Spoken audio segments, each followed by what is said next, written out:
welcome on behalf of APAARI and also our other regional partners.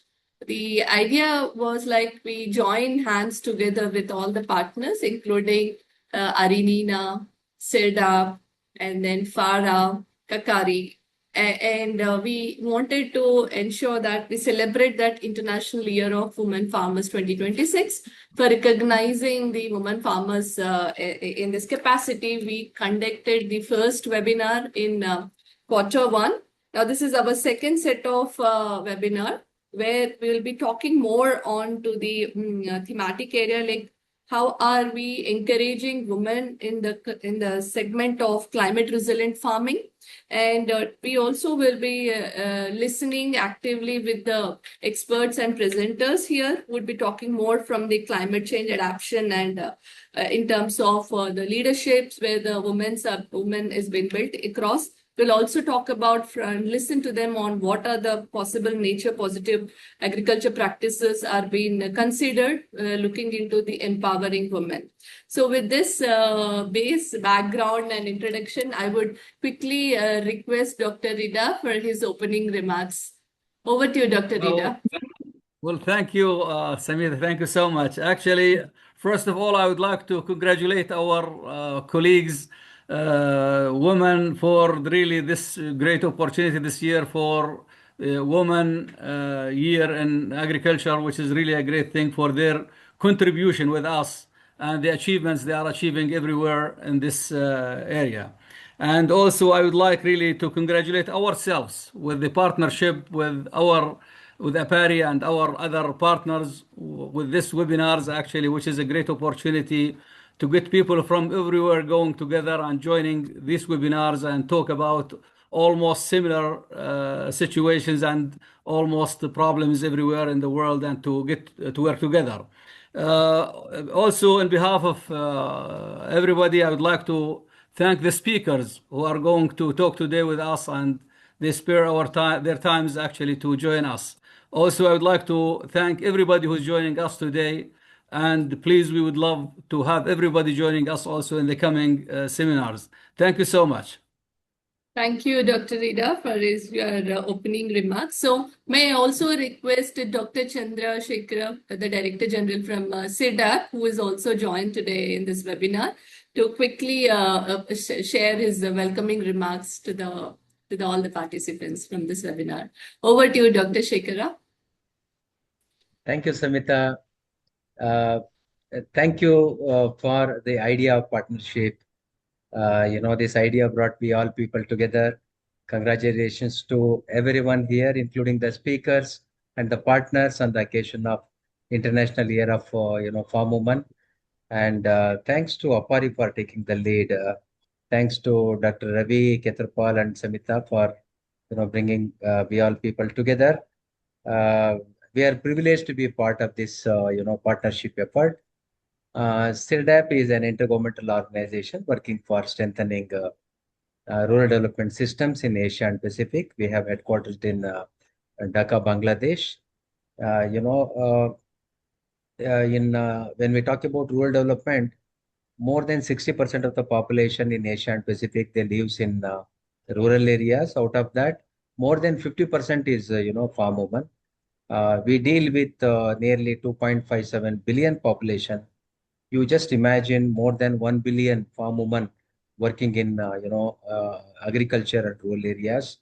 They are central to agriculture development, and today we are going to discuss what are all the avenues we can make the women-led agriculture development.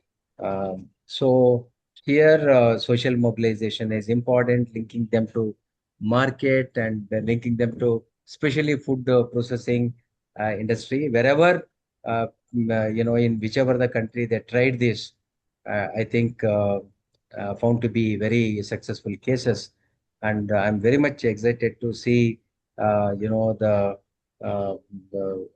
very prominent speakers coming from very rich background, and I'm sure that it is going to be a very enriching learning experience. Thank you. Thank you, Dr. Shekhara. So without spending more time, I think this We have structured today's webinar into three categories: to listen from the expert from Asia Pacific region, followed by the Arinina and Kakiari region. So this is how, with that, I would formally welcome Ms. Toko Kato. She is a senior food security and nutrition specialist at Asian Development Bank. It would be really enriching to learn from her, like how ADB is envisioning for the whole thematic area. So I can share the presentation on your behalf if it is okay. Over to you, Doctor. Thank you so much. Hi, everyone. Good morning and good afternoon. Thank you so much for this invitation. My name is Toko Kato, and I work as a senior food and nutrition specialist at the Asian Development Bank, as Samita kindly introduced me. So it is really a privilege to join you during the International Year of Women Farmers. So today I would like to share why women farmers are not only essential to agriculture, but also critical actors in transforming our food systems to become more resilient, more nutritious, and more sustainable. As a nutrition specialist, I see women not simply as producer, but as people who connect food production to diets, health, and well-being of their families and communities. They're often the bridge between agriculture and nutrition outcomes. Next slide.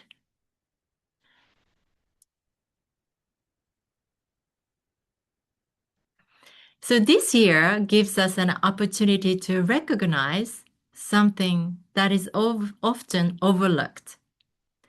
Women are everywhere in our food systems.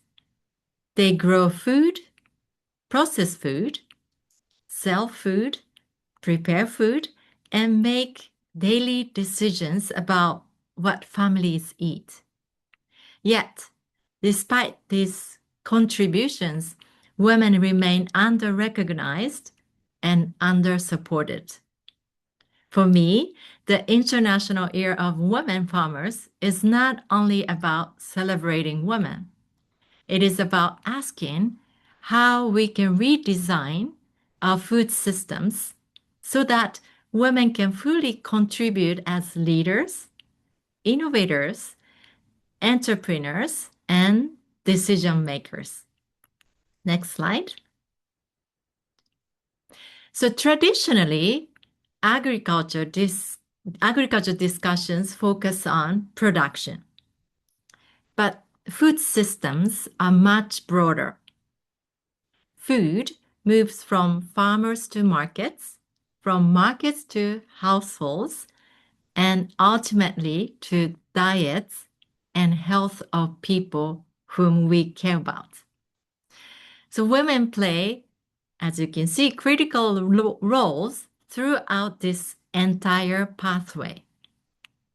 They are producers, processors, traders, entrepreneurs, and caregivers.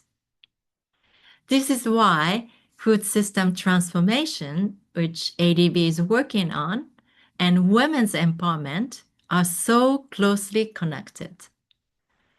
When women thrive, food systems perform better. Next slide.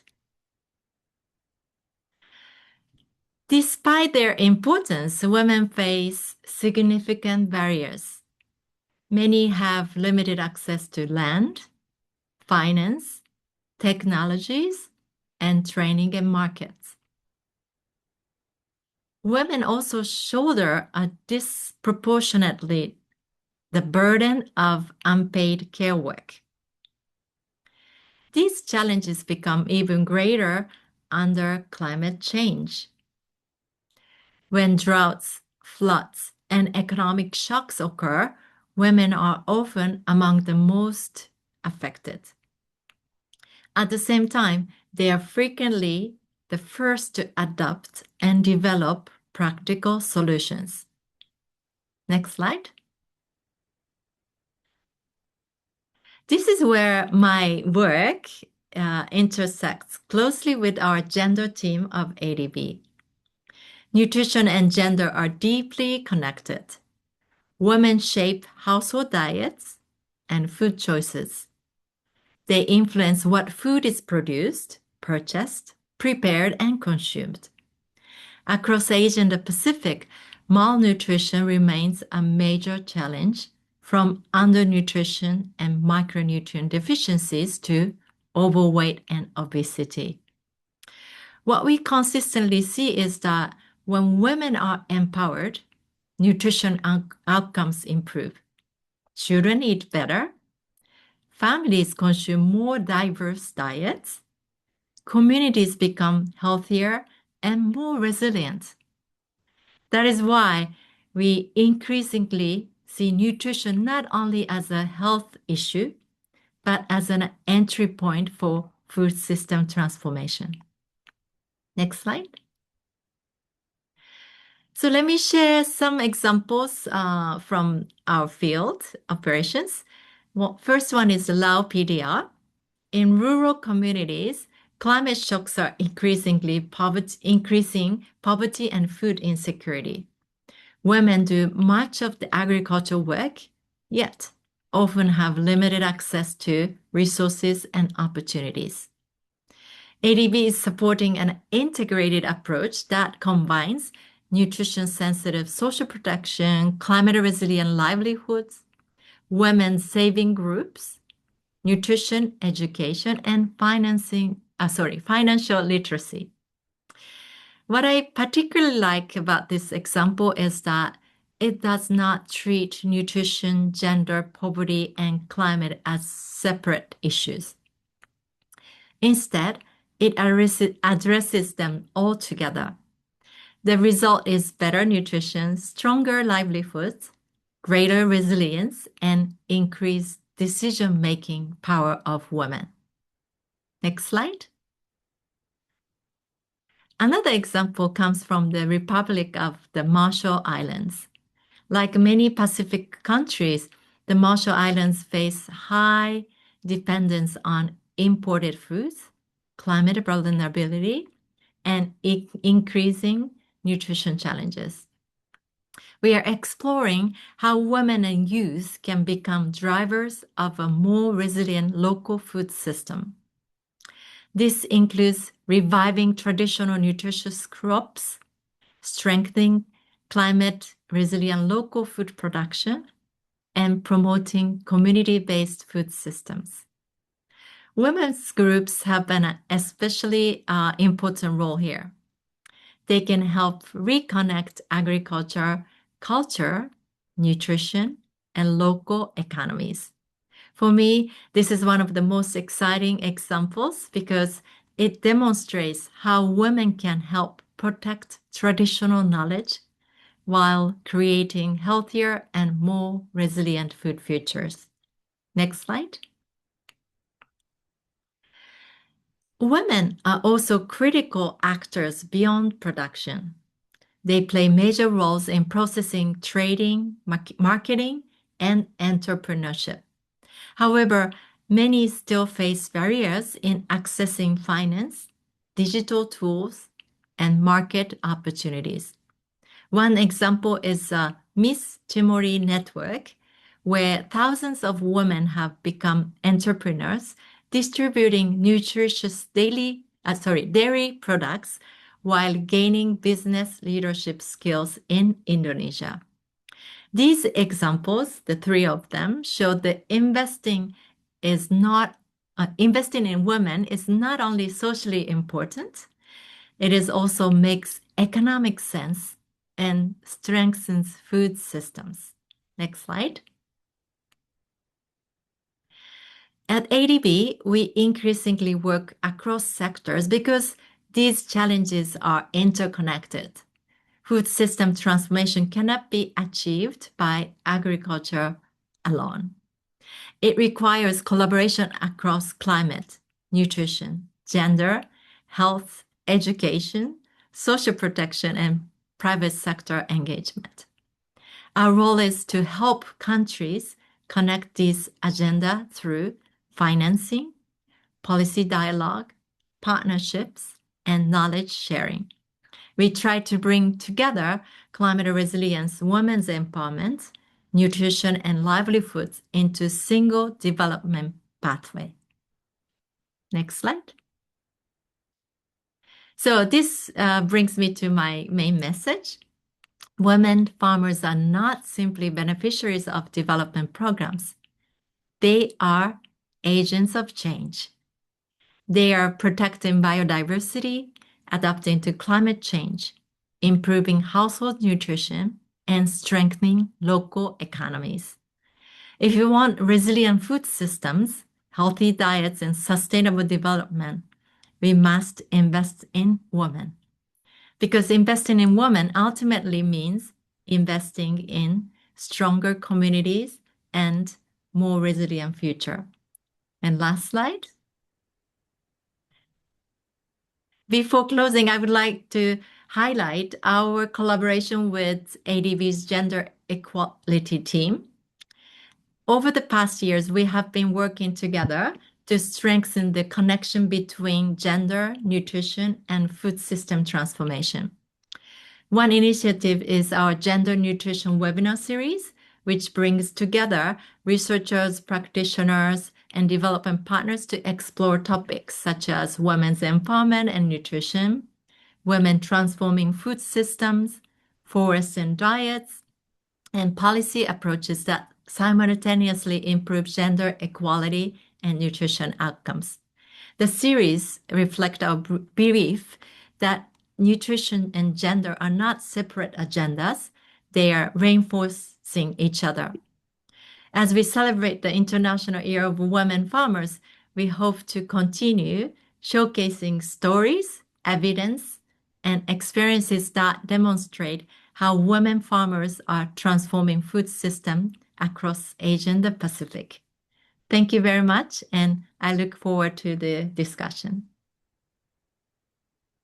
Thank you, Kato. It was very enriching presentation. I would request the participants to park your questions in the chat, and we can take the question at the end. But before going to the second presenter, I would have one specific larger question, which we can later on discuss, is like, what are the specific strategic initiatives where ADB is thinking and across to scale up such examples which you have picked up from in Indonesia or Nowpedia, because we also have other regions who have joined today. It would be great to learn from you, like what are the strategic initiatives where we can be part of it, as well as whether this webinar series on gender nutrition would be, is it open for other regions to also be part of it, or is it only for the Asia? So we can discuss later on, and also open for the others to share more. Thank you so much once again. So I pass it on next to Dr. Gita Lakshmi. Dr. Gita Lakshmi was former Vice Chancellor at Tamil Nadu Agricultural University, and she has an enriching experience directly working with the on the ground with the students in the entire ecosystem. Would be happy to learn from her about her experiences in this area. So Dr. Gita Lakshmi, over to you. I'll be sharing your presentation. Thank you very much, and thanks a lot for giving me an opportunity to talk in this great forum amidst great personalities. And so, as I was introduced, I was actually heading the Tamil Nadu Agricultural University, and directly working with a lot of women farmers. So the topic given to me is really it's exciting, like women leadership in climate change adaptation and resilience building. Next slide, please. Yeah, if we just take the global context, I think it was very well said by my earlier speaker from ADB as well. So large number of more than 50% of the food is produced worldwide by women farmers, and women farmers are globally engaged in agriculture is something around 1.5 billion plus people are engaged.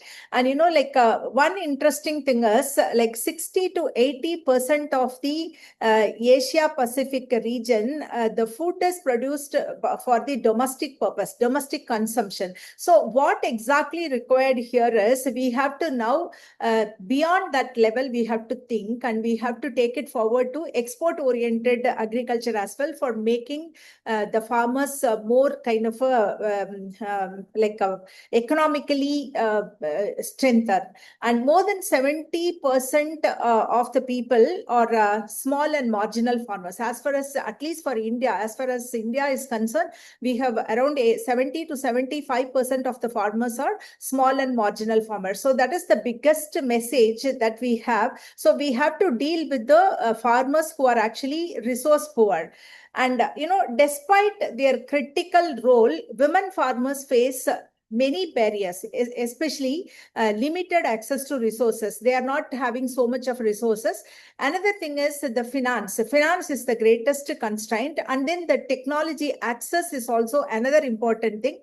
Linking to the market and decision making, all those things are really challenge for women farmer. So the key global realities are, one thing is the rising climatic impacts. The climate impacts are really it's going beyond our imagination. And even this year being a very strong El Nino year, super El Nino year, we are already facing a lot of extremities in Indian subcontinent. And the food system pressure is also very high, and gender inequalities, economic disparities, and also a loss of biodiversity. These are all the major challenges that are happening with the kind of a system as far as agriculture, and more so with the women farmers. Next slide, please. Okay, what are the climate challenges faced by the women farmers? So women farmers face a lot of climate challenges. Not only women farmers, as such, agriculture itself is facing a lot of climate challenges. First thing is increasing droughts, floods, and heat stress. Within one cropping season of 3 to 4 months, the crop is actually exposed to early season droughts and also end season floods and heat stresses. This has become very common. The climate variability and extreme weather events are order of the day now. And, the water is the major focus, and the water scarcity and declining agricultural productivity is another important concern. The more important thing is the soil. Because of the overuse of chemical fertilizers, the soil health has been degrading and the biodiversity loss is happening. Another important thing is raising pest and disease outbreaks. The minor pests that were not even under consideration in the earlier days, that are becoming major pests, which is affecting greatly the agricultural productivity. And more importantly, the greenhouse gas emissions are happening from the agriculture field, and this leads to crop failures, livestock is under risk, and food insecurity is happening. So these are the major challenges posed by the climate change for agriculture sector.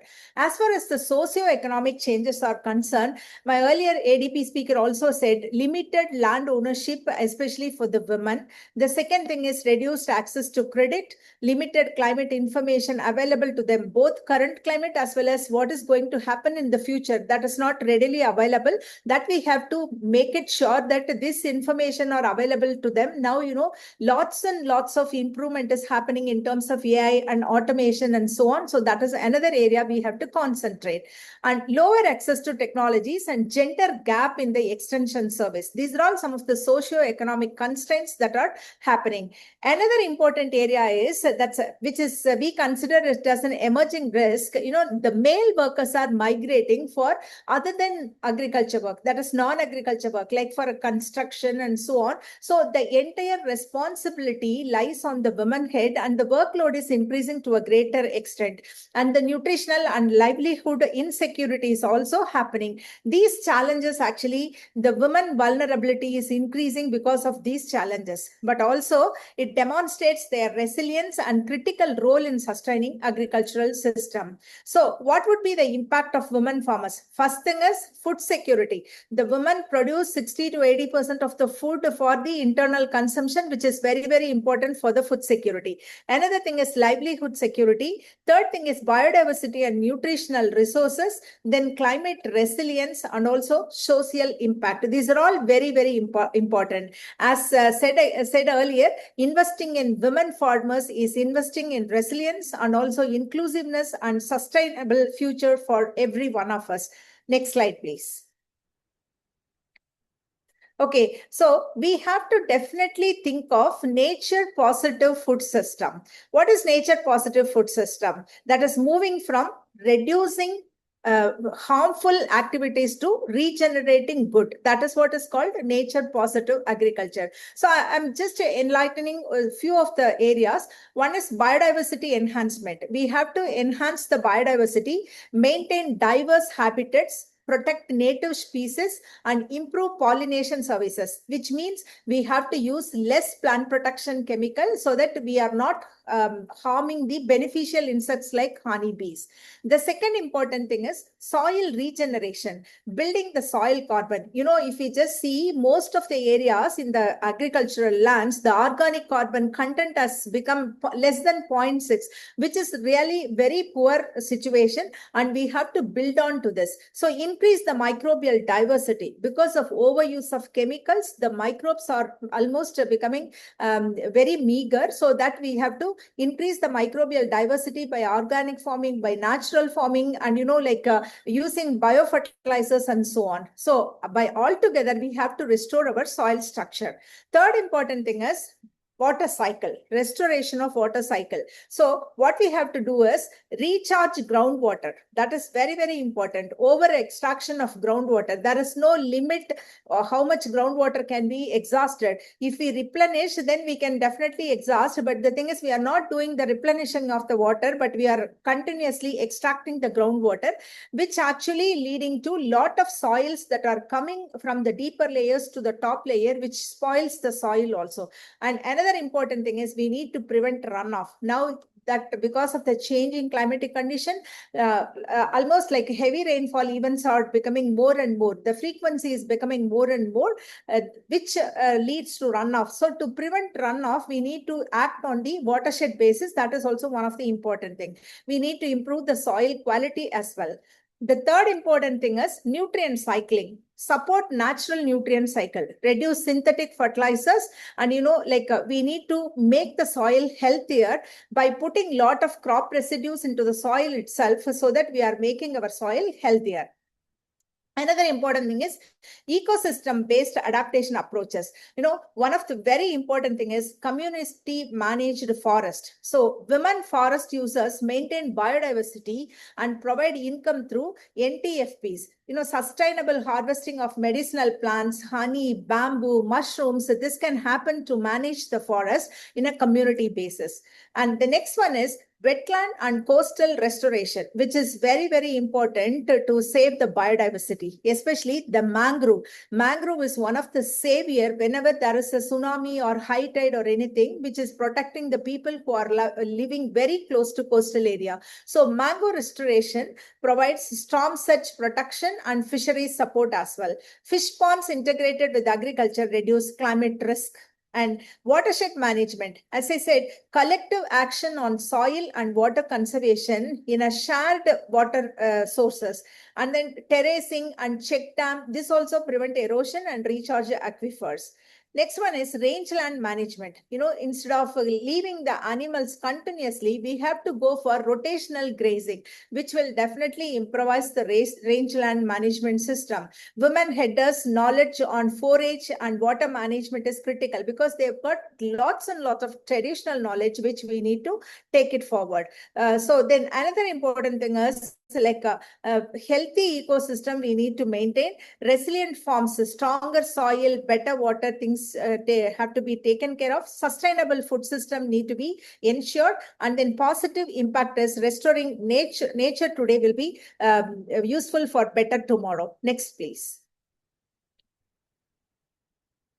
Okay, so coming to the role of institutions and policy. So institution and policy is very, very important. Strong institution enhancing policies are foundation for women-led climate resilience and nature positive agriculture. So what are the policy priorities we have to take into consideration? One thing is gender responsive climate policies need to be given importance. The second thing is like women-centric extension system, how we can make women inclusive of sharing the knowledge. So that extension system need to be strengthened. Land and resource rights, at least 50% land and resource rights should be given for men and women. Access to climate finance is also another important area where the policy improvisation is required. Coming to the institutional support, the main institutional support that we can give is through the capacity building. Mainly the climate literacy is one of the important thing, and digital inclusion is another area we have to think of. So women producer organization. Now, India is actually working on farmer producer organization, which is a very, very successful model. Now, women producer organization is also emerging out, where they have major role in decision making, the handling of finance, purchase of inputs, all those things are happening. And entrepreneurship support, this is very, very important. In Tamil Nadu Agricultural University, we have created a very successful model, which is called a semi-mother. Means it is only in women.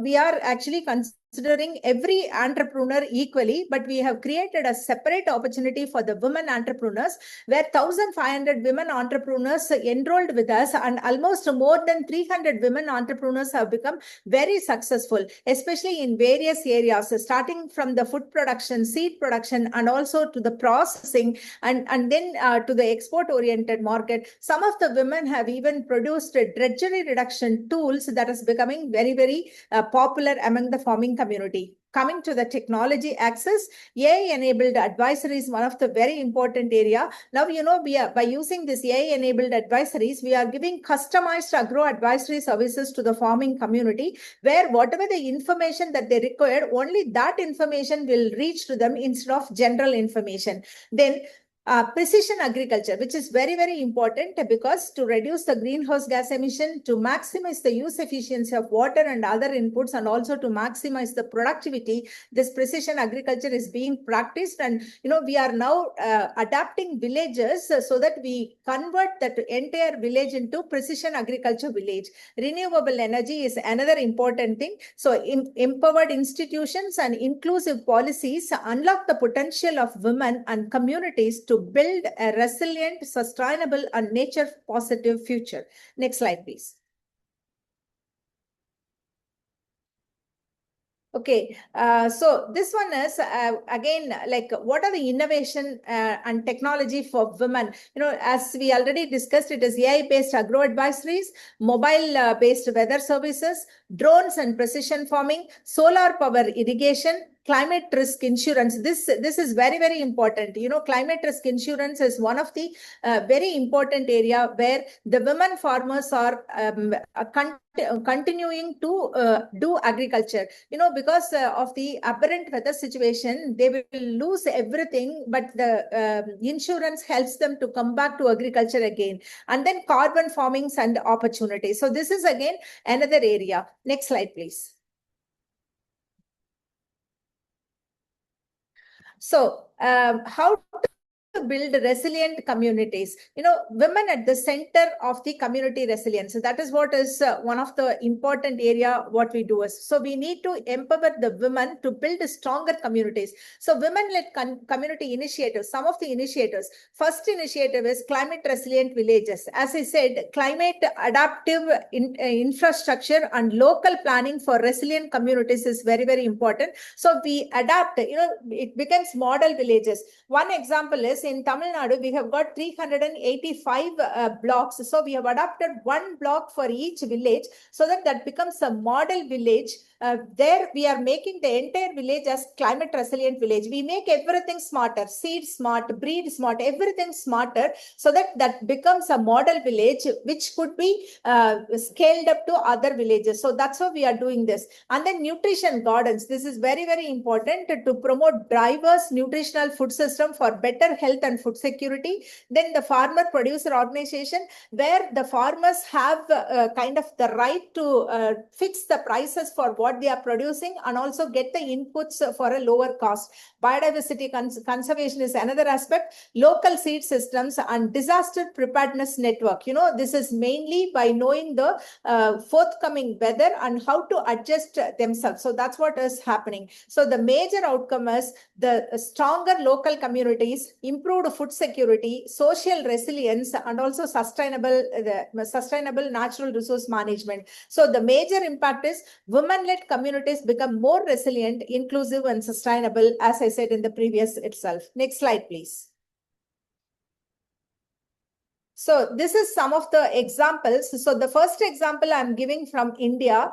So women-led self-help groups. You know, there are so many women-led self-help groups that they have become very, very successful one, especially in the food processing. And, in the millets is one of the area where India is concentrating, because this is the low glycemic index food where this women-led self-help groups are becoming very, very prominent. And, they are producing novel food which children could like and take it. Otherwise, if you just give millet food, the children are not liking it. But now they are coming out with lots and lots of innovation. So millet revival movement. And another important thing is seed bank and climate smart villages, where India is showcasing its kind of successful stories. And I've seen some of the African and Asia Pacific also. I think other people will definitely be going through that one.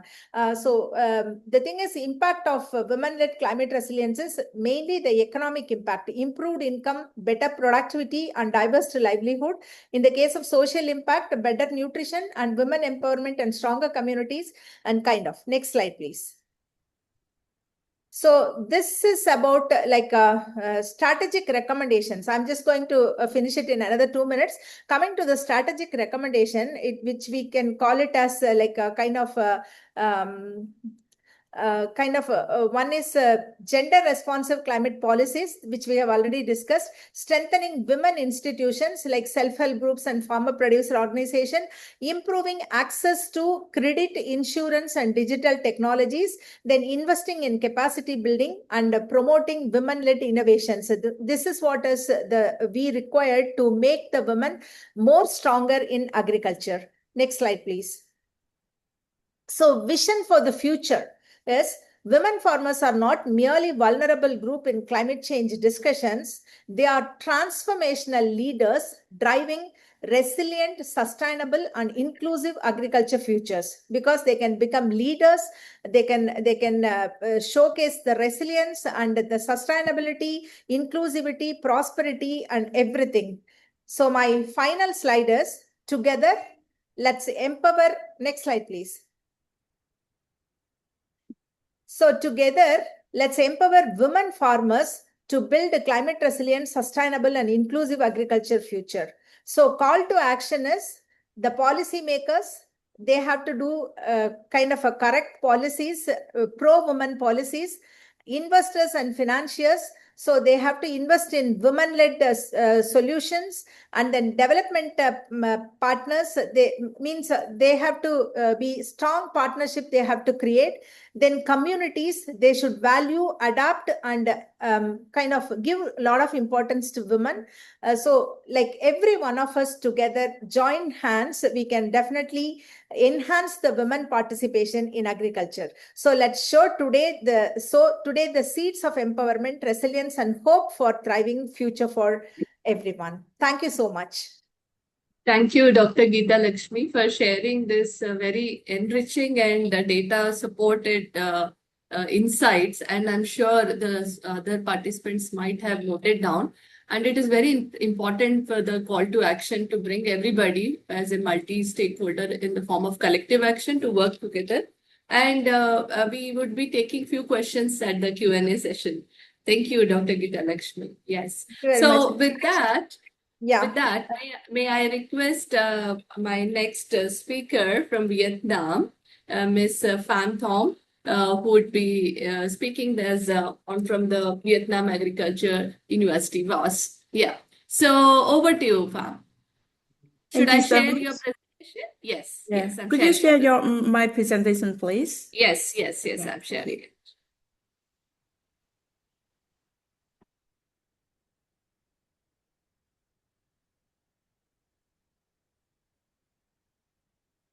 Thank you. Yes. Thank you. Okay. So thank you so much for inviting me for talking about a case study in Vietnam.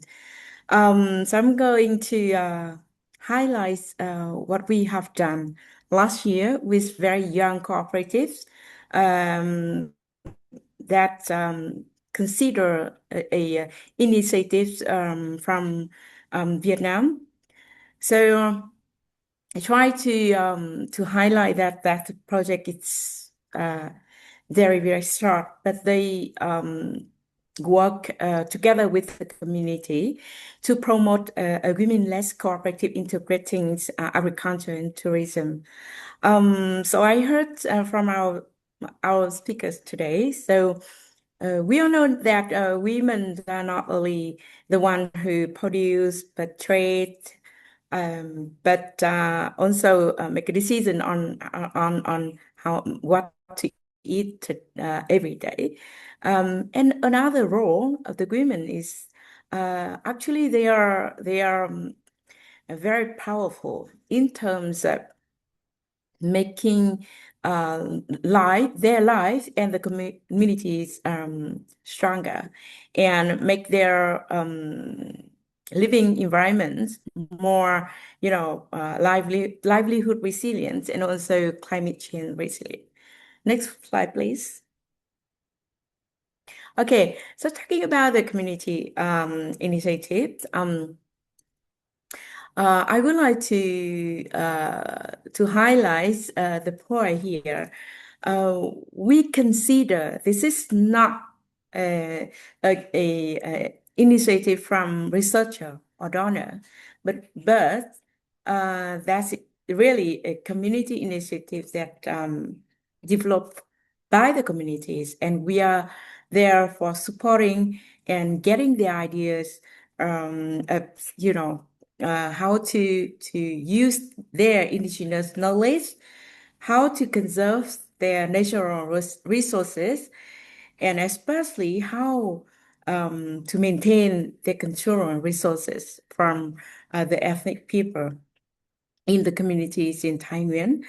And especially what we work with them is try to introduce and strengthen their capacity in institutional management, that we concern about the cooperative management and how they can work together based on our legal frameworks of cooperatives. So in short, the community initiative that I'm talking about, it's based on their territorial resources. So they have a natural asset, they have a social asset, and they have an institutional asset. So firstly, I just want to mention that the cooperative is still very young. They was founded in 2024. However, before that, a group of women of 10 and 15 women in a community already worked together. They started with very, very small and normal and ordinary activities together. So you know that in Vietnam we have a tradition that the the household family, they will share the activities and support together in the field. For example, they can harvest one field for one family, and the next day they will move to another one. So they started with very strong connection together in working. And now, when they decided to work together, they connect the asset that they have in their community, including their indigenous knowledge, natural resources, and cultural resources. So, next slide, please. Okay, and what they have. Before we came and worked with them to develop their own initiatives, they already have some herbal products, and they already produce some herbal kilos that they even could get OCOP's recognition in Vietnam. OCOP stands for One Commune, One Products in Vietnam. However, we found that, okay, although they have a label, they have a product, they trade in the market, but the quantity was still small, and especially their marketing skill and the appearance of the products in the market is still not in professional way and is not in appealing way, and also it's not complying with the legal standards of the labeling of the products. Next, please. We also found the challenges of the community. So I put here 3 main challenges that the project works with them to find the solution together with them. First is the soil degradation. And second is limited raw material for producing the herbal peelers. And the third challenge is, as I mentioned, the labeling and the marketings are not in the ways that they can attract more consumers and putting in the online or platform shopping, etc. Next, please. So here some products that the herbal peeler that before we had an intervention with them.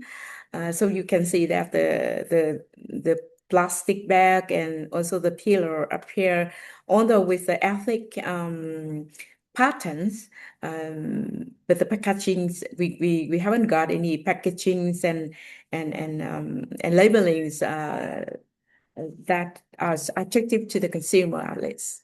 Next, please. Yeah, so also the herbal tea bag as well. Very traditional. We tested the tea bags and we felt that, okay, the taste is amazing from the herbal, from very specialty herbal of the community. But look at the packaging and labeling. Either it's not attractive, and as well as not complying with the standards of the labeling of a beverage. Yeah, next, please. So when we work with them, as I mentioned before, okay, we didn't come up with our ideas of labeling and packaging. So we worked with them. We went there and we encouraged them to talk about their culture and talk about very simple question we asked. What are you proud of? So many ideas from labeling and packaging and how to design the labels came up from the group of women from the cooperative. And let's see the pattern. And we okay, we came back again and again with the designer, and then next, please. And then we came up with the improvement of the peeler to make sure that when it's put in the cell, it can attract the consumer. So you can see it's not really clear, but you can see from the middle of the peeler, we try to put the wrap, the paper wraps that convey the information of the cooperative and make the peeler more marketing appealing way. Next, please. Yeah, and we work with the designer and the community work with the designers to use their ethnic pattern and their color, especially their color, because in Vietnam, the color that I show you on the screen is typical for their ethnic group, and when they saw it was kind of okay. That's the community idea and their property. So we convey all the values that they're proud their story in the packagings of the products. Next, please. Next, please. Yeah. Okay. So also the other product we design like this consistent pattern from their ethnic group as well. So this is the herbal bath. Next, please. Label. And the herbal tea label. Next, please. And we design the cooperatives. Next, please. Cooperatives, both side boards. Next, please. Next, please. Yeah, so you can see very consistent appearance of the branding. So last slide, please. Okay. Last slide, please. Yeah, no. Oh. Before previous. Sorry. Oh. Yeah. And very important in research action that we work together with the community is branding and marketing improvement. So before they have a product, they have they could sell the product, but in not very proper way. So we improve the branding. You can see the pillars on the screen in the corner, left-hand side corner. And we support them to bring their product to the market fairs. And they were so nervous. And they mentioned that, okay, we could not talk about our product because we are not confident on our product quality and as well as appearance. But finally, in the market fair, we encourage them to tell their story, the cultural story, and the ingredients of the product, so they can attract lots of consumer surrounding to come up and buy their products. Next, please. Okay, and very quickly about the improvement of soil health knowledge and practices. Next, please. So here, it was on-field training on soil health practices and application. So now, they are applying the techniques of how to reduce the fertilizer, the chemical fertilizer, how to maintain the soil health from minimum tillage and others integrated cropping in their field as well. Next slide, please. Yeah, so I come up with the final slide to convey a message, a participatory pathway when we do the research and intervention together with the community. So here the main idea is how to link the agriculture and tourism. So of course we came up with the idea, we came up with the objectives, but to decide what to do and what to design and what to intervene for the initiatives, we consider the community initiative should be the community-owned initiatives that was originated from their communities and managed and designed by them. We were just the supporter and we at kind of like promoter, facilitators actually.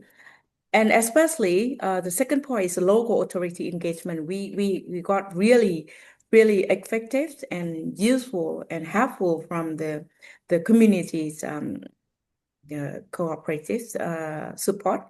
And especially we built up the partnership because our organization is a government organization, but we cooperated with NGOs organization who work with the communities for a long time.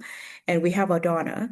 So so that by the end of the day, we got the economic, social, and environmental values that all recognized and received by the communities.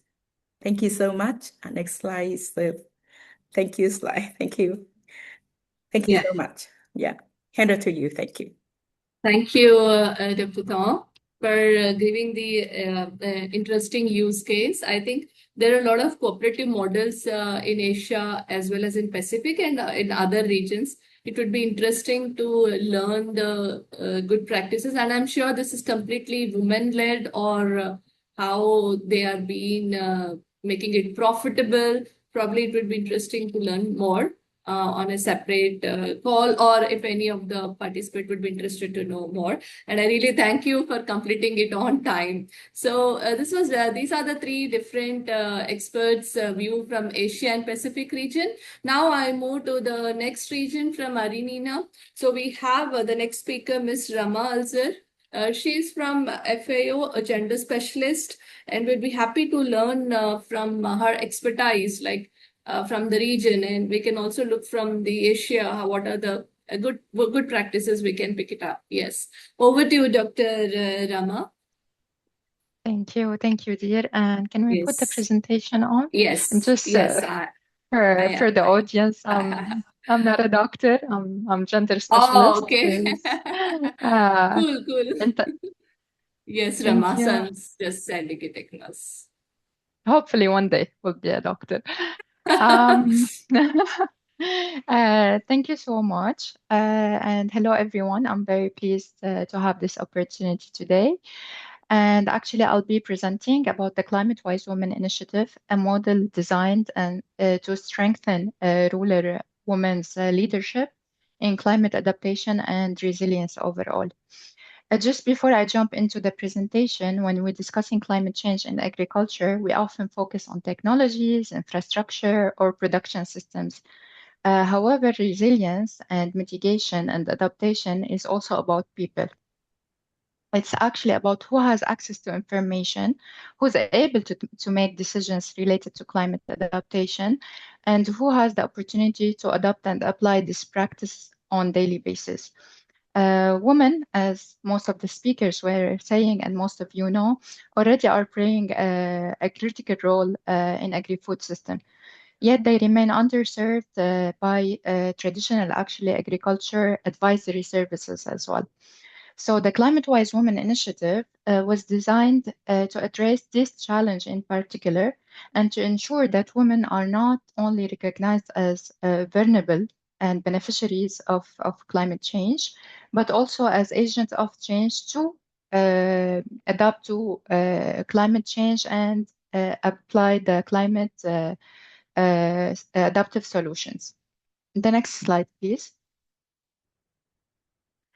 Okay. So with that, I'm gonna just briefly talk about the objectives of our presentation today. Basically, as I told, to talk about the model that piloted in by FAO Iraq, and to explain the rationale behind it. And second, to share also key lessons learned from the implementation and reflect on the opportunities for adaptation into different contexts and also for scale up. Next slide, please. And again, as the speakers were saying, while the initiative was developed actually in Iraq, many of the challenges it addresses are common across different contexts and different regions, and women continue to face barriers in accessing the information. So therefore, I hope that this experience today and this study case can contribute to broader discussion on gender responsive in particular, but also potentially gender transformative approaches related to resilience in agri-food system and climate adaptation. So to start, let me just give you a background of the context in Iraq. Iraq actually is among the countries most affected by climate change, recurring and increasing temperature, height, water scarcity, drought, land degradation, and this continues to affect the productivity of agriculture and rural livelihood in general. At the same time, as I was mentioning, women play a vital role within the agri-food system. And in Iraq, in particular, rural women represent nearly 44% of the agricultural labor force and contribute significantly to different tasks within the agriculture, from crop production, livestock management, food processing, household food security, and natural resources management. Again, as different speakers also mentioned, despite these significant contributions, women often have limited access to the agriculture extension services and also climate adaptation information. Extension systems are frequently male-dominated, very department-specific, and designed around approaches that do not always reach women directly. Information most of the time reach women through male family members rather than direct engagement. Also, we cannot speak about these barriers and not speak about the social norm that can create an additional barriers by restricting women mobility, limiting their participation in public space, and reducing by default the access to information and also decision-making opportunities. So as a result, many women are highly exposed to climate-related risk while having this limited access to knowledge and resources that they definitely need to adapt to climate changes. And also, we recognize that also climate adaptation challenges cannot be addressed in isolation or isolated interventions, let me put it this way. Climate resilience require complementary solutions that combine technical knowledge, information, yes, but also advisory services, behavioral change, and community engagement activities, as well as institutional support. So this leads to an important realization. The challenge wasn't only that women were not receiving the climate information, the challenge was that these systems and institutions and organizations responsible for delivering the information, they need to be adequately equipped and capacitated to reach the women in the right way. Next slide, please. So, therefore, the initiative was designed not to only work with women farmers, but also to strengthen the extension and advisory system to support these women farmers. This meant for us as FAO to invest in women farmers, women facilitators, women extension workers, and of course, our implementing partner, the governmental counterpart, because in Iraq we apply direct implementation modality.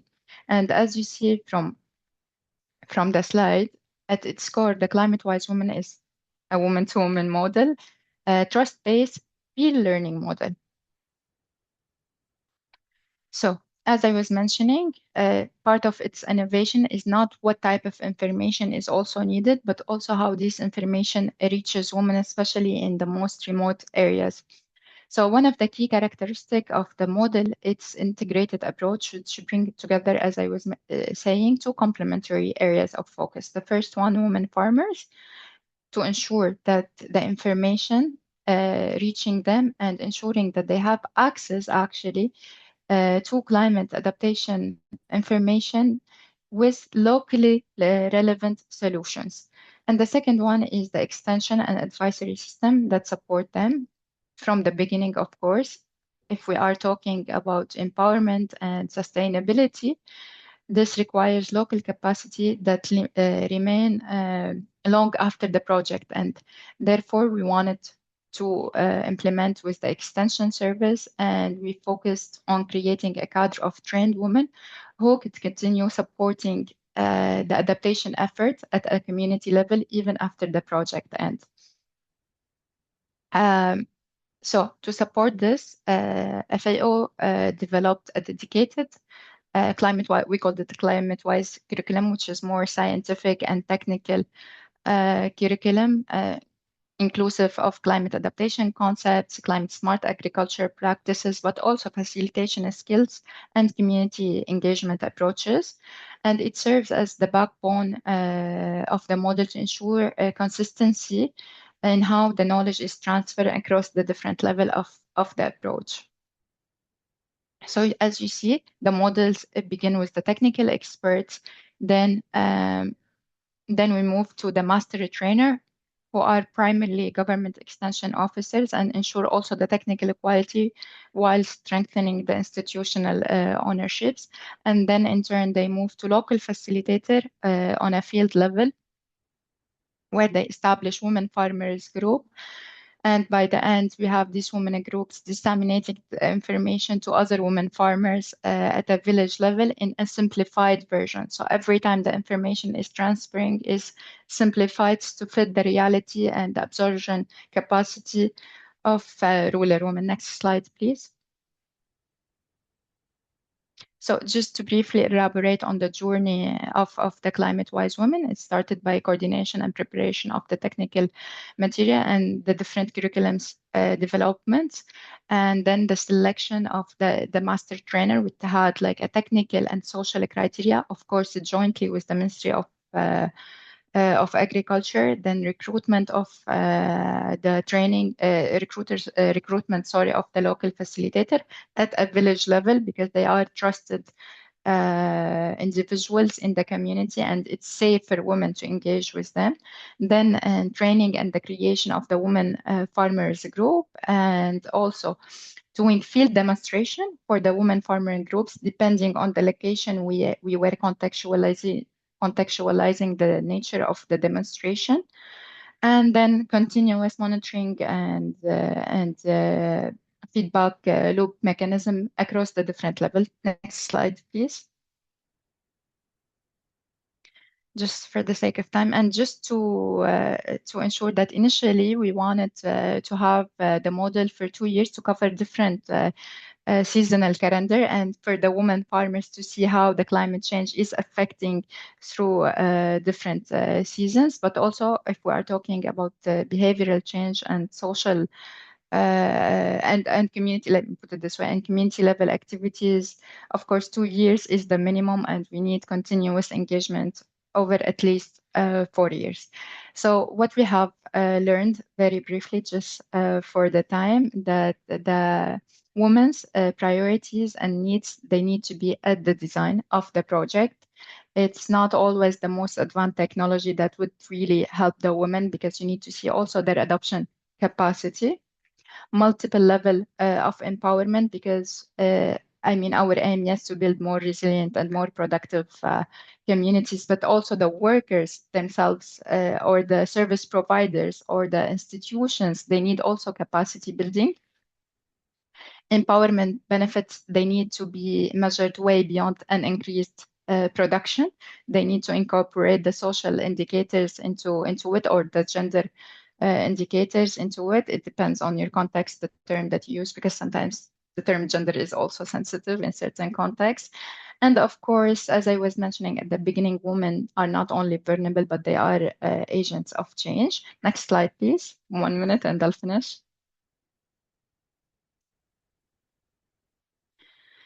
Okay, so the way ahead now, we finished the pilot phase. We just to give you a snapshot, we had a cadre of 61 master trainer and local facilitator, and we established 50 women groups, reaching directly to over 550 women farmers who did community dialogues with over 1,000 people at a different villages level. So the goal now is to expand to a national cadre, again in collaboration and partnership with the Ministry of Agriculture, particularly the Women Department Affairs, also for sustainability and institutionalization. And to have a national cadre of 150 master trainer and local facilitator, and to reach over 40,000 women farmers and community outreach activities. Last slide. It's just a picture, and thank you, I'm done. This is just so you see the context we were operating on and to see the cadre that we finished the pilot with. And that's it from my side. Thank you, and looking forward for the discussions.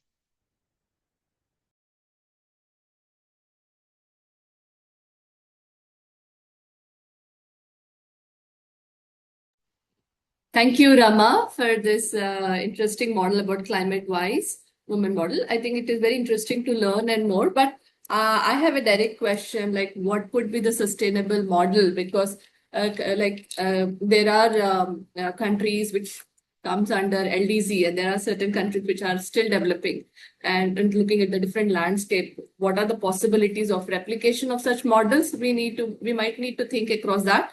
Would be happy to learn during the Q&A session, but this is one of the question I added. Yes. Thank you so much once again. Yeah. So I would welcome our next speaker, Dr. Ayse Ozgewika. She is environmental scientist and researcher, especially working with the with Water Resource Center Research Institution and Ministry of Agriculture and Forestry in Turkey. So over to you, Dr. Ulker. Yes. Should I share your presentation? Hello. No, I can share it. Yes. Okay, cool. Yes. Just a Thank you. second.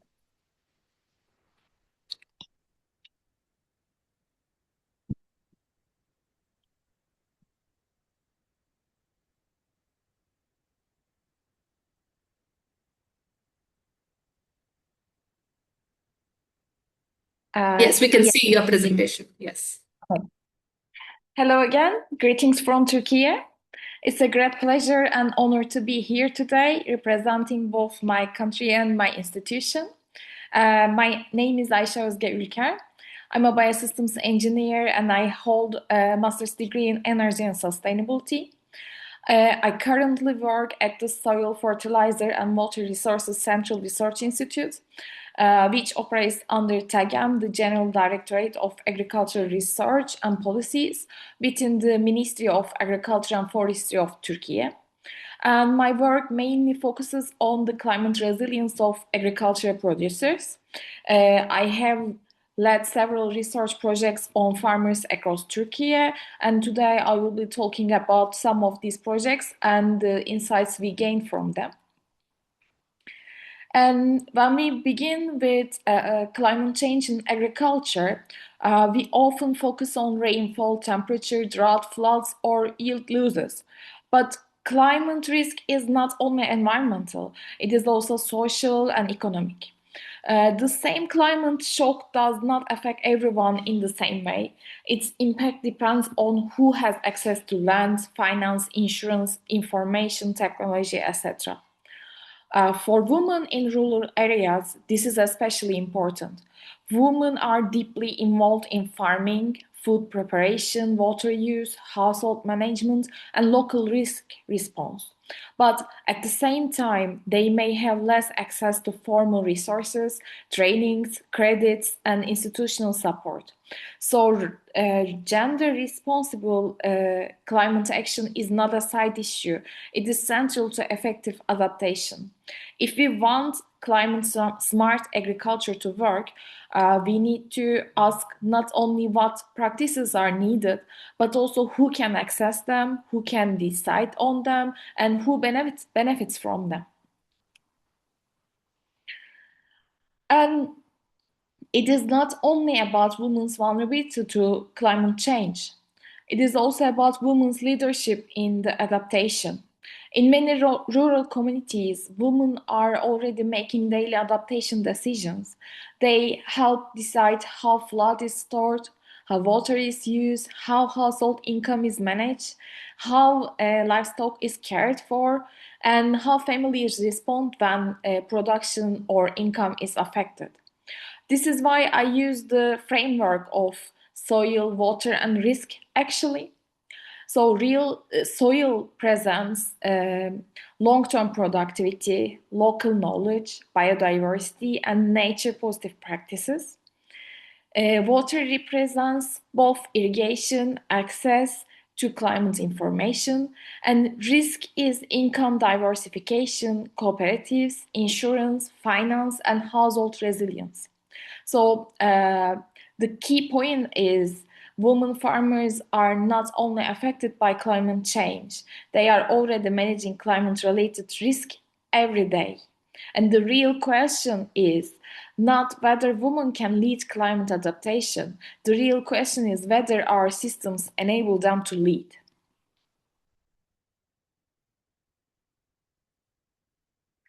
And at this point, I want to shift the perspective from vulnerability to agency. In many climate-affected regions, women are not simply waiting for formal policies or technologies to reach them. They are already adopting through everyday decisions what to plant, how to save water, how to preserve food, how to diversify income, and how to support their communities. Bangladesh is a strong example. In flood-prone areas, floating gardens show how agricultural production can continue even under difficult water conditions. Similar patterns can be seen in drought or salinity-affected regions, where women adapt through seed selection, food preservation, small livestock, home gardens. And the broader lesson is adaptation is not only a technical process, it is also social and local collective. Women's knowledge, networks, and daily decisions are already part of the climate resilience infrastructure. So when we look at the Turkey, in this slide focuses on education, skills, and digital access. The climate information is only useful if people can actually access it, understand it, and use it in their daily decisions. Early warning systems, advisory tools, weather forecasts, or mobile applications do not create resiliency by themselves. They become useful only when they are reachable and usable. The data here shows that Turkey has made progress in education and internet access, but gender gaps still remain. These gaps may look small in some indicators, but in climate adaptation, they matter. I mean, for example, if a farmer receives a drought warning but cannot easily access digital tools, or if climate advisory services are not designed for women's daily realities, then the information may not translate into action. And this is why I frame human capital and digital access as adaptation infrastructure. Infrastructure is not only dams, canals, or roads. It is knowledge, education, digital literacy, and access to advisory services are also part of the infrastructure that makes climate resilience possible. And it is that climate smart agriculture must also be accessible in agriculture. Otherwise, innovation may reach some farmers while leaving others behind.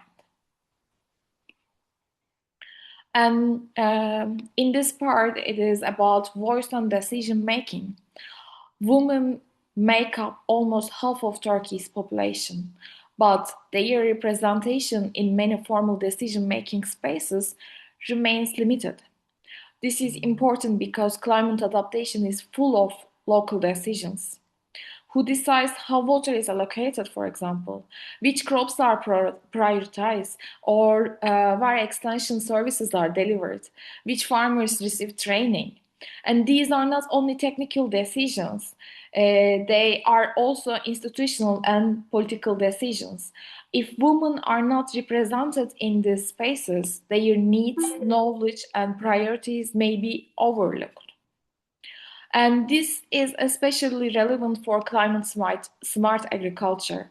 Adaptation depends on local governments, irrigation groups, cooperatives, producer options, and women need a seat in these spaces, not only as beneficiaries, but as also decision makers.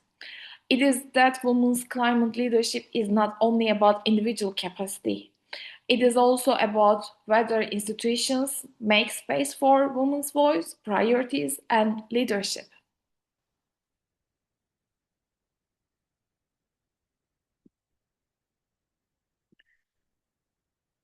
And this slide is about the economic side of climate resilience. When we talk about climate adaptation in agriculture, we often start with technical issues like irrigation, seed varieties, drought, and soil health. But adaptation also depends on whether farmers have the economic capacity to act.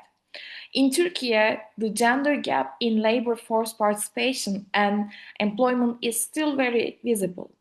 Women participate in the labor market at much lower rates than men. This matters because formal economic participation affects visibility, access to income, and credit. And the agriculture-specific numbers are especially important. Informal employment in agriculture is very high for both women and men, but it is even higher for women. This means many women are working in agriculture, but without full access to formal protection system. So a climate shock is not only a production shock for women farmers, it is also can become an income shock like debt risk, social protection gap, and household welfare problem. And climate resilient is not only built through better technologies, it is also requires economic visibility, formal recognition, and access to financial and institutional supports. After looking at the structural data, I want to move from numbers to everyday rural reality. So, women's role in agriculture is often described as labor. They help in planting, harvesting, livestock care, and daily farm operations. But that description is too narrow. In practice, women also manage many of the systems that make rural households resilient. They preserve food, manage household resources, support livestock, process agriculture products, maintain local knowledge, and help diversity income.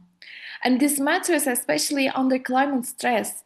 When drought reduces yields, when prices fluctuate, and when a household needs to rely on stored food, livestock, and processed products or local markets, women's work becomes a buffer against risk. Before climate adaptation becomes a policy term, it is already practiced in daily rural life. Women are not only workers in the system, they are local risk managers. And this historical perspective is important in this slide. It shows that women's employment in Turkey cannot be understood only through one headline rate. Between the 1980s and 2018, the overall employment rate of women appears almost stable. But this does not mean that nothing changed. On the contrary, the composition of women's work changed significantly. One of the biggest changes happened in agriculture. As agricultural employment declined, urbanization increased, and rural production relations changed. Women's unpaid family work decreased sharply. But this did not simply mean that women gained secure formal employment.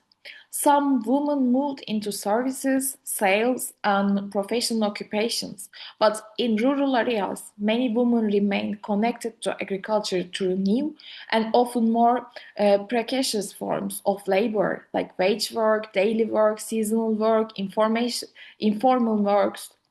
So this gives us a useful lesson for climate resilience. Visibility alone is not enough. If women move invisible unpaid work into visible but insecure work, their vulnerability may continue in a different form. And the real issue is not only employment.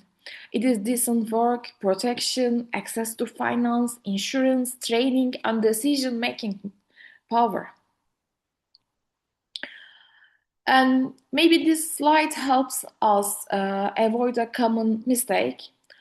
We should not ask whether women are capable or leading the climate adaptation.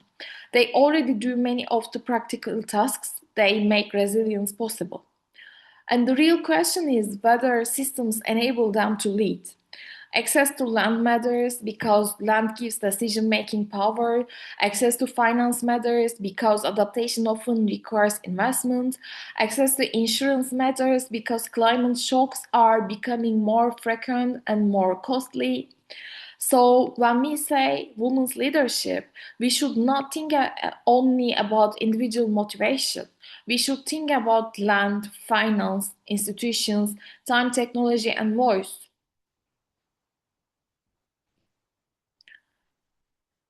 And when we move on to the existing landscape in Turkey, the point is not that we are starting from zero. There are already important mechanisms, women-led cooperatives, rural development grants, agricultural training, insurance, tools, digital market platforms.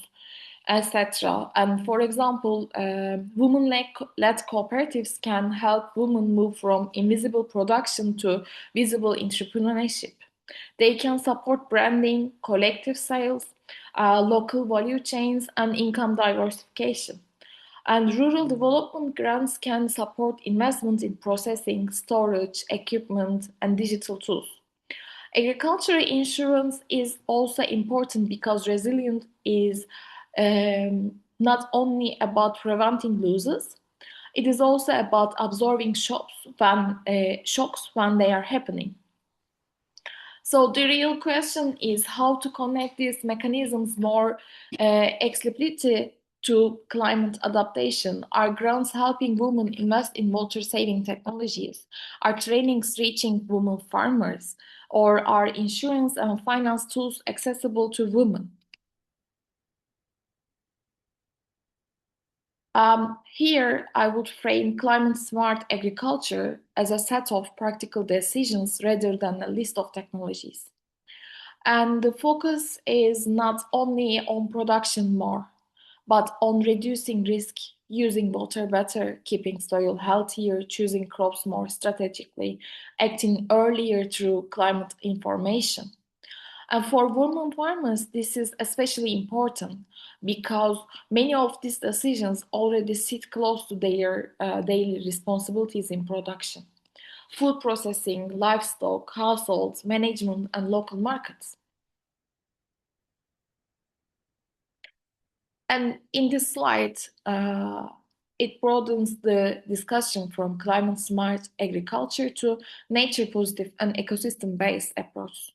Sometimes climate adaptation is discussed only in terms of technology or infrastructure, but farms depend on ecosystems, soil health, water cycles, biodiversity, vegetation cover, and local varieties and influence how well a farm can absorb climate shocks. For example, healthier soils can hold more water. Vegetation cover can reduce erosion. Crop diversity can reduce dependence on a single harvest. And this is also where women's knowledge becomes very important.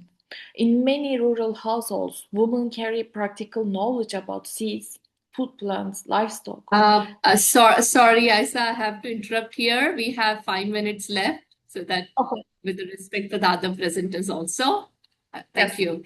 Okay, thank you, Samita. So, yeah, nature positive farming is not separate from climate resilience here. It is one of its foundations. And this slide is about risk. Climate change does not create only one type of risk. A drought can reduce yield, but it can also increase debt, reduce household income, increase unpaid work, and weaken food security. This is why diversification is so important, depending on a single crop, a single buyer, or a single income source. Women often play an important role in diversification. They may be involved in livestock or food processing. These activities can create buffers when the main crop or main income source is affected. So when we talk about women's economic activities in rural areas, we should not see them only as supplementary income. They can be part of the household climate risk management system.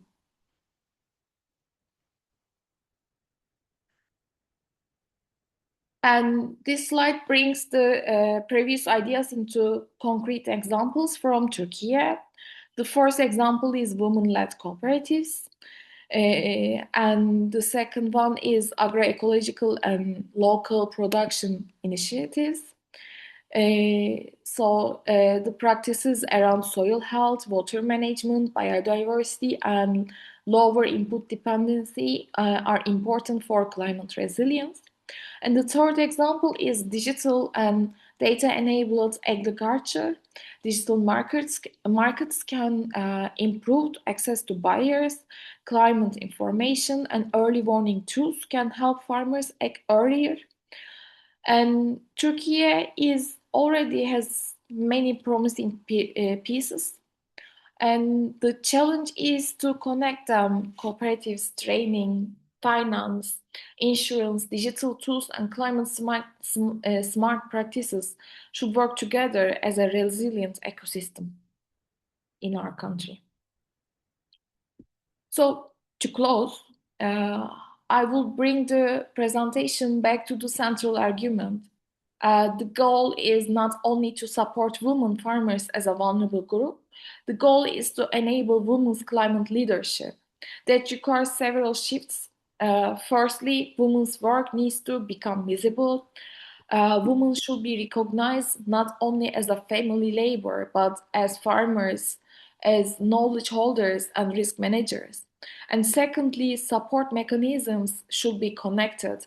Cooperatives, finance, insurance, training, and they should be designed as part of the same resilience strategy. And thirdly, climate data must become usable. A water forecast or drought alert or satellite-based index. And finally, women need a stronger voice in local institutions. Climate adaptation depends on local decisions about water crops, trainings, markets. And empowering women farmers is not only a gender equality agenda, it is climate resilience strategy today. And I will end with the main theme of the presentation, from invisible labor to climate leadership. Women farmers are already part of the climate resilience. They manage soil, water, food, livestock, household resources, and income risk in daily life. But much of this work remains invisible. So, if women farmers have access to land, finance, knowledge, and decision-making spaces, they can strengthen and not only their own farms and households, but the resilience of the wider food system. So my final message is this: women farmers are not only beneficiaries of climate adaptation, they are also builders of climate resilience. So when women farmers gain access to land, finance, knowledge, technology, and voice, they do not adapt to climate change. They build resilience for the whole food system. Yes, thank you very much. Thank you, Dr. Ulker. I think this was very, very detailed presentation. And one of my own insight which I picked up, you have done a nice analysis on the current gap. I think these gaps are quite similar in our region too, like, where the support programs are quite fragmented, or the climate data is too technical for them to understand, or even in the decision making, they are underrepresented. I think these are very, very common gaps which both the regions share. So there is a space for us to rethink on how do we mitigate considering this gap for both the regions. Yeah. Thank you once again for this detailed presentation. So we have our next presenter. She's Miss Anna, and she's a co-founder from Corner Business Platform from Armenia. So we had a very, very good presentations, with the diverse backgrounds coming from the working in different segments as well, looking into from the development sector, from the university side, and also from the how the business platforms could also look forward. So I think this would be very, very interesting from to learn from Anna. So Anna, over to you. We look forward to your Thank you very presentation much. now. I would Yeah. like to ask you to share the presentation. Yes, I'm sharing your presentation. Yes. Greetings from Armenia. Thank you very much for this opportunity, and I would like to mention that I'm sharing all my previous colleagues' presentations and the cases, so they allow me to keep more shorter, because speak about more detailed problems in overall the world, and I want to highlight that there are more cases which is similar to Armenia as well. I will can you change the next slide? I will say about the numbers. all over the Armenia. Then we'll speak about some specific case and innovative challenge which we are implementing in one our selected region. Corner Business Platform is the organization which is working local and international organizations. Mostly, we are the implementing party of the international organizations and conducting their starting from feasibility study, baseline assessments, then up to the implementation of the development projects in agriculture, sustainable development, and environmental field. When we are speaking with the numbers, it's about 56% of the workers in agriculture in Armenia is the women. So can you change the next slide? When you compare with the men's, it's quite high, but the quality of the work, the type of the work which women are doing is quite different. Here you can see that the most of the women which is involved in agriculture is the rural women, and they are doing the land works mostly. Can you change the next slide? Yeah, most of them are doing the family works and the household works and farm management stuff. Not they are not involving in decision-making process. And when we speak with the numbers, also only about 7% of the women are managing, working as a managers in agricultural field. The other part of the key part of the main part of the women are doing the land work in the first, the ground works in rural areas. Next slide, please. Why the challenges is quite similar as you're presenting the before the presentations. I will just highlight the limited access of the resources, starting from the land, water, pastures, livestock, agricultural infrastructure. It depends on the specific region or the villages. Also, the limited access to the finance, not only the grants, also the credits, agricultural services limited.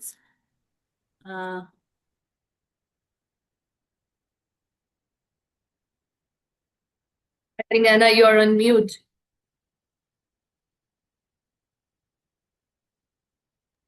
Oops, sorry.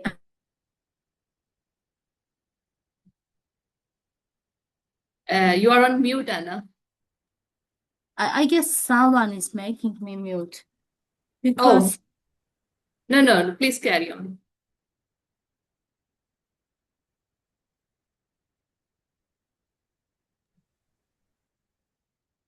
I'm not sure. it says me that the host is making me mute.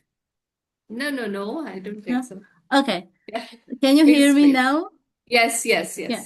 I was speaking about the challenges which is women's also facing, and here the other point which I want to highlight that you haven't spoken before is that the rural household workload is 2 times high versus the urban women, and the four times higher than the men's. Like women's doing more work in the household level, and they are not getting any like the payments or this kind of stuff. Can you change the next slide? Okay, here I will speak about the specific example which we piloting in one of our region. We call it the region name is Ayse Ozgewika.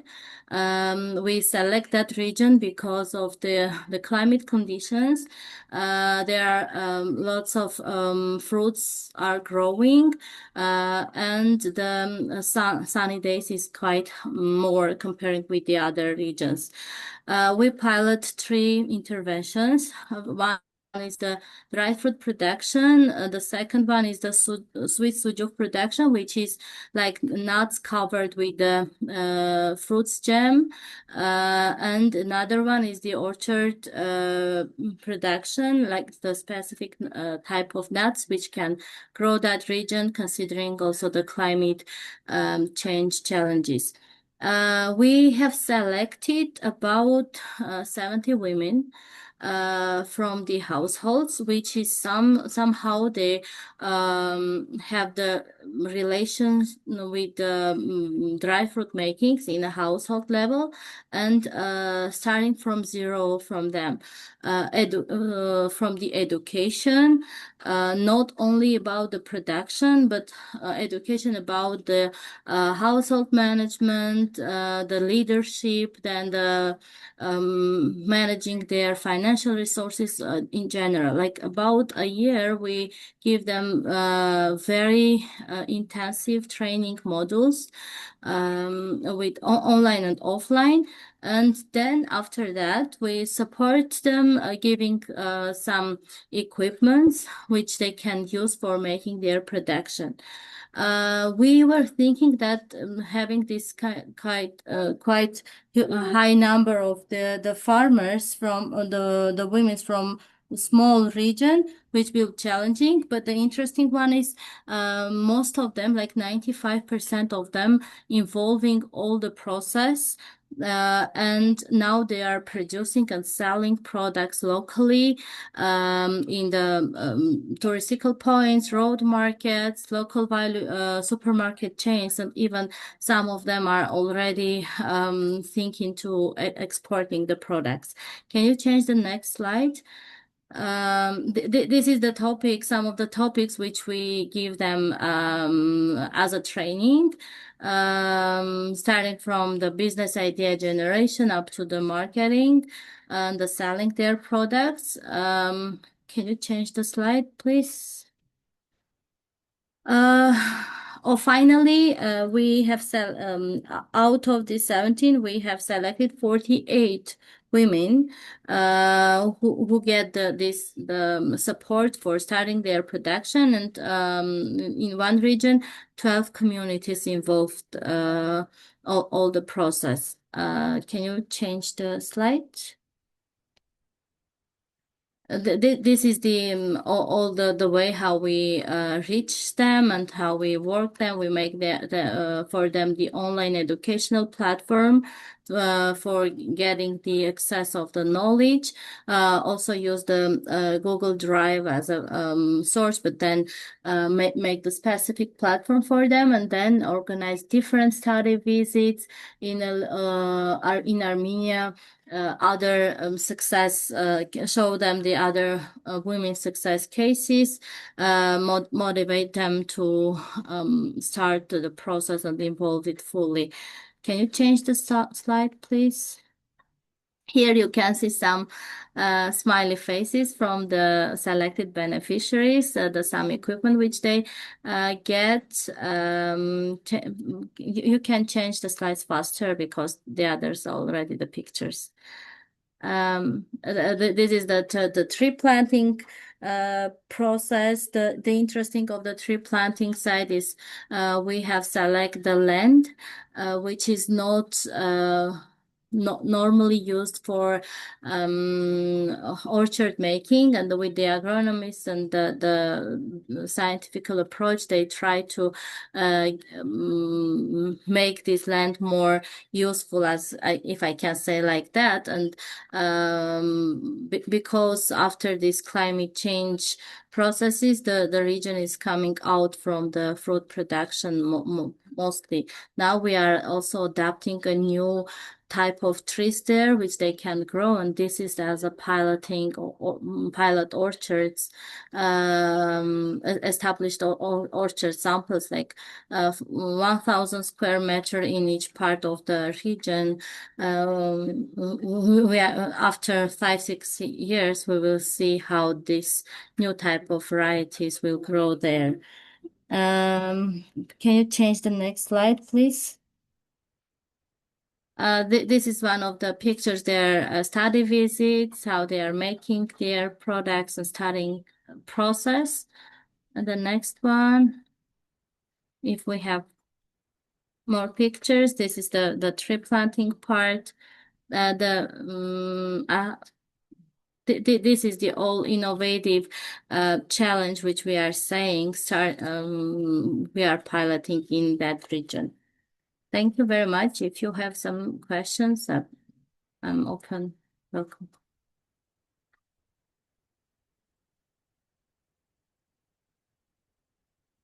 You are mute. Yeah. Now you are mute. Yeah, Okay. yeah.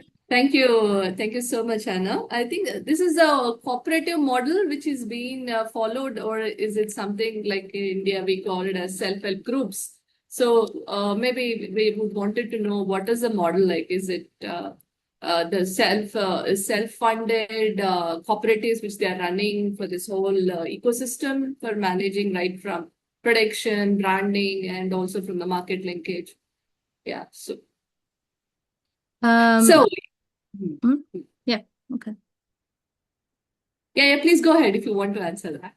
Yeah, I was thinking like you are asking the question about the funding, if I Yeah, I'm asking because I think you mentioned about Sujuk, the whole Sujuk.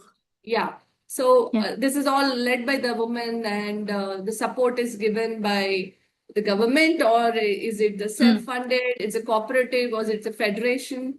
And support is coming from the different funds, like the UNDP in Armenia, the one of the dry fruit producer in the country, like the private entity. It's called the Cheers House, because they are interested to grow small producers in different regions, and then they sell their produce, and they are ready to. They also invest some amount of the money for making this project happen. We don't have the governmental support like through the fund for this initiative, but they give the linkages, spaces what they have for organizing this stuff, and also the information dissemination process, because it's the very specific. We have selected a very specific target, specific region, and the exactly like starting from zero up to selling. This is the covering whole value chain, growing, producing, and the selling process. Thank you. Thank you, Anna. I think we can take one or two questions from the participants. It's open. I mean, you can just raise your hand, and you can also address to the respective speaker who you would like to ask the question.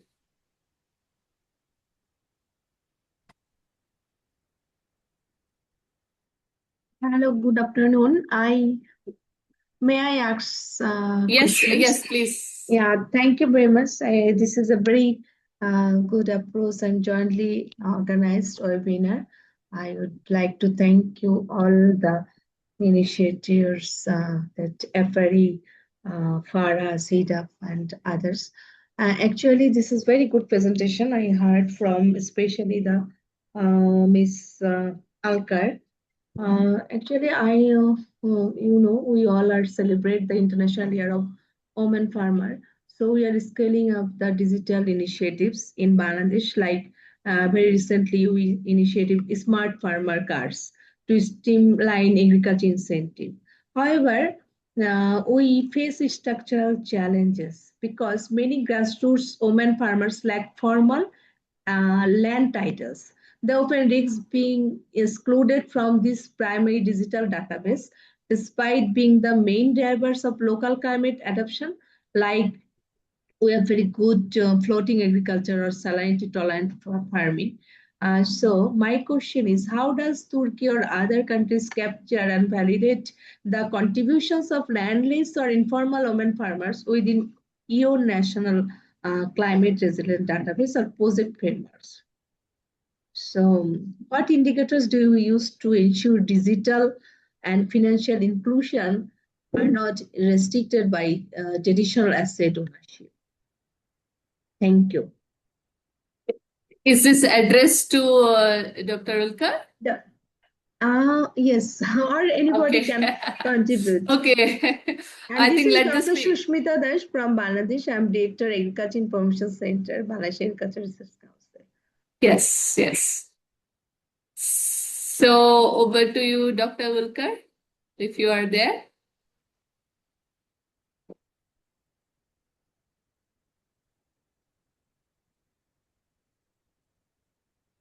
Yeah, we can't see her. Yeah, I mean, I think, yeah, she's there. You are on mute. Yeah, please go ahead. So there is a question for you, Ulkar, from Bangladesh. Yes. So sorry, can I have the question again? Thank you. If you allow, I can ask you again. Yeah, please. Actually, Bangladesh recently initiated like smart farmer cards to streamline agriculture incentive. However, we face structural challenges because many grassroots women farmers lack formal and land titles.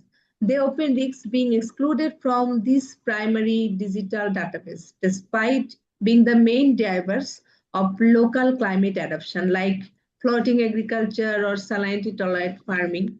And my question is, how does Turkey capture or any other country, they validate their contributions of landless or informal women farmers within your national climate resilience database or POSIT frameworks?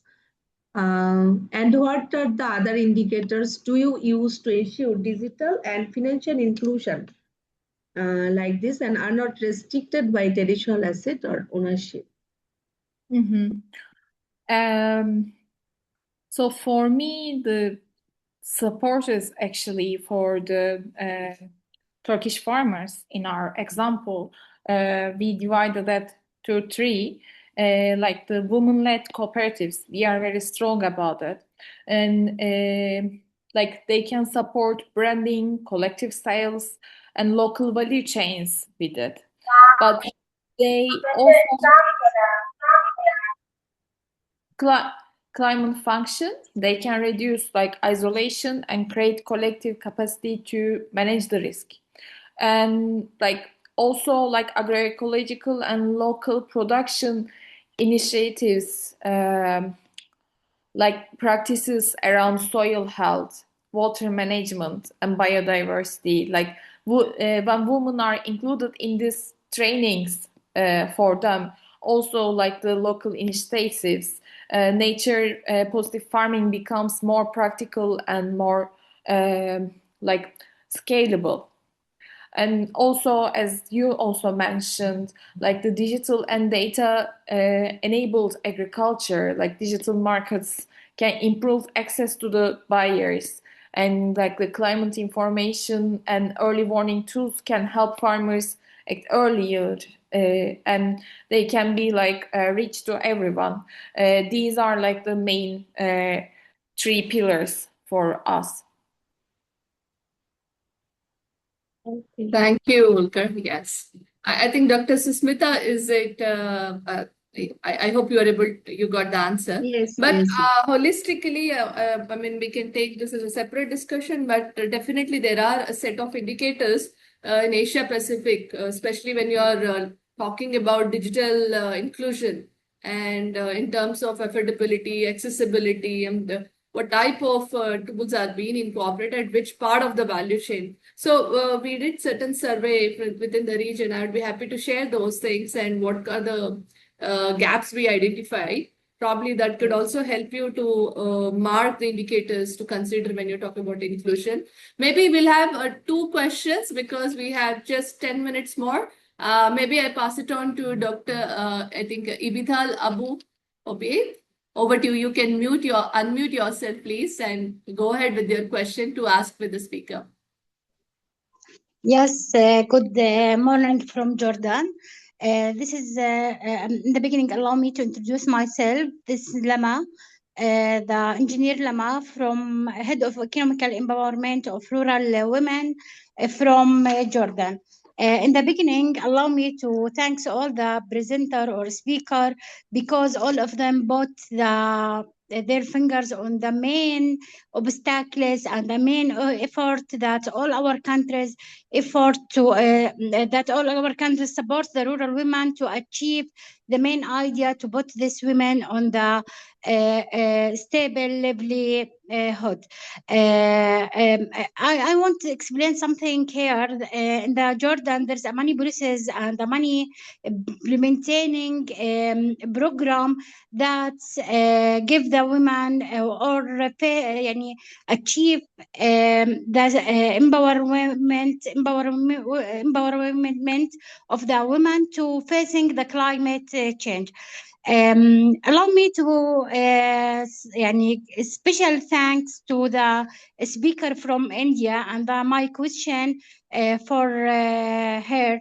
My question, now when we announce 2026 as a year for women, farmer women, I want to ask if there is any additional effort or support to ensure to achieve the goal of our announce to give the women this to give this year يعني, support for their women.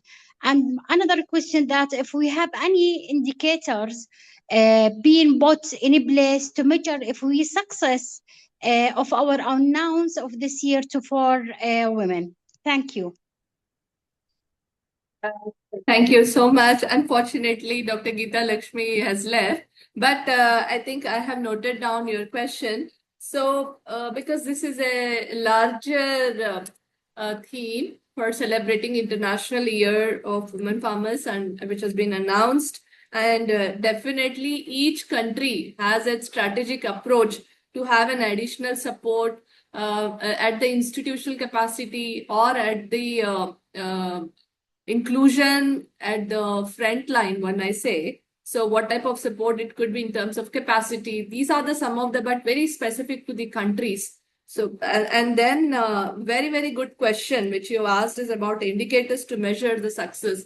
So I'm sure many of the organizations are already doing it, or we may learn it from our partners who are involved in such M&E work to indicate the success of the celebration of this year, or and how are we measuring this impact? Is it in terms of actual improvement in the decision? But there is a certain guidelines which are already available on UN portal and FAO.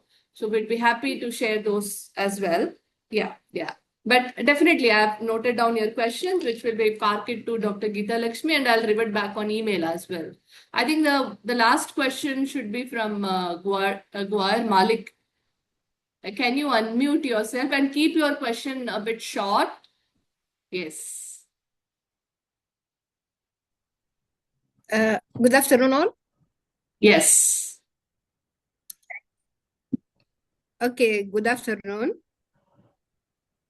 Is my voice clear? Yes, very clear, very clear. Okay, thank you, Arina, for this informative, comprehensive session. Actually, I will bring it very short.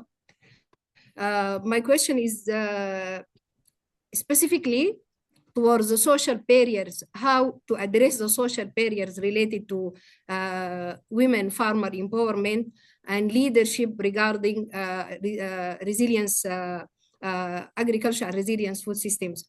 I think the model presented from FAO Iraq is very interesting. And the presenter said they managed to slightly cross this barrier and make some kind of breakthrough. I would like to learn more if she is willing. Thank you.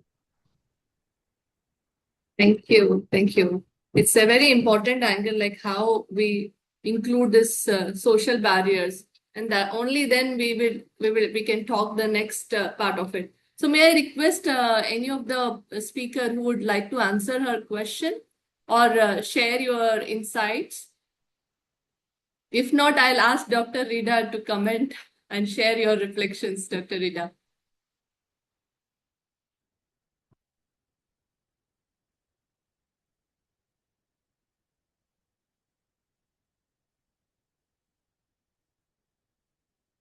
Yeah, I'm audible.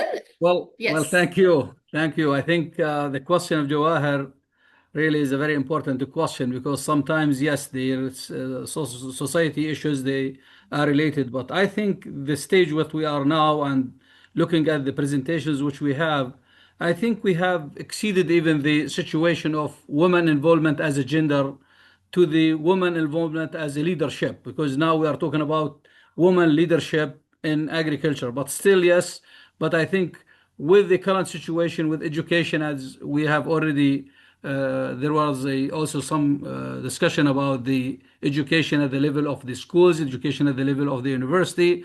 I would say, yes, we are exceeding to a certain extent that, but still in some countries, yes, the social issues somehow they are really not getting us to improve pretty fast, but in either way, we are really moving ahead. Thank you, Dr. Ida. I think we have one hand raised and we should be able to close because we already exceeded the time. So over to you, Ayse Abdul Kadir. You can unmute yourself and please go ahead with your question or your reflection.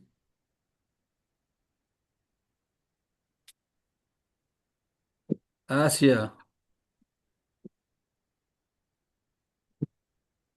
Okay, he has shared his comment here, like congratulations on celebrating the International Year. Okay, thank you so much, Ashia. So with this, we close for today's webinar. It is the second webinar under this thematic area. I sincerely thank to all the experts and also to the participants for patiently listening and observing the presentations. A sincere thanks from Dr. Ravi Khetrapal. He could not join as he's in the long day workshop in Varanasi. He sent his apologies. Apart, I also thank to Dr. Chandrasekhara for collectively joining in this joint webinar from the region, along with Dr. Bhotiar, who was also very equally participated from the region from Kakari and Farah. And then I would request finally to Dr. Ida for supporting this webinar to be successfully happening. And we are so grateful that we have received like 400 registrations. And today we could see around 100 plus participants join in this webinar. And it's very encouraging for us to keep this ongoing. And I will draft the recommendations, insights along with that, send the video recordings and presentation to all the participants.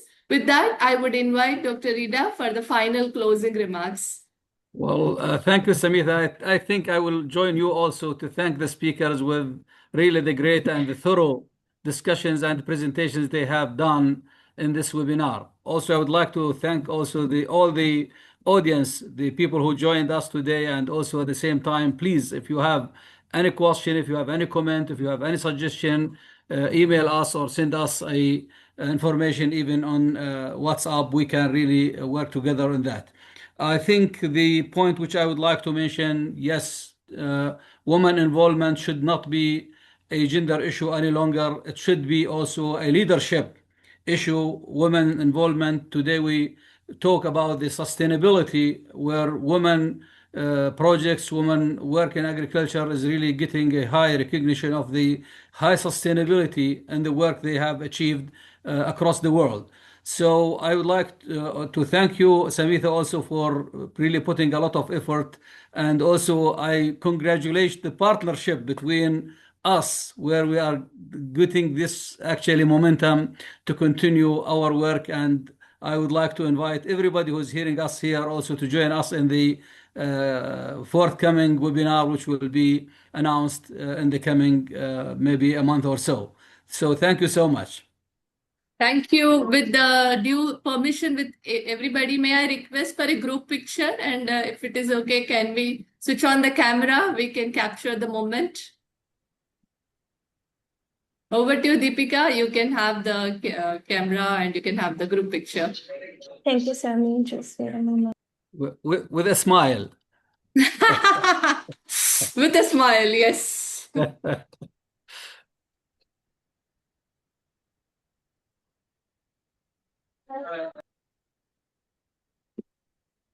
Just waiting 1 second and then I'll take picture because everyone is Okay. coming. Yeah, okay, please go ahead.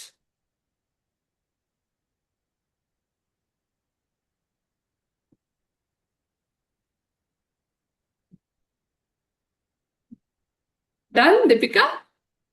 Yeah, thank you so much, everyone. I've already did it. Yeah. Thank you so much for the entire team. And also, I sincerely thank my APAARI team at the back end supporting for the whole IT stuff. Yeah. Thank you so much for everyone. Thank Thank you. you. Thank you. Yeah. Thank you very much.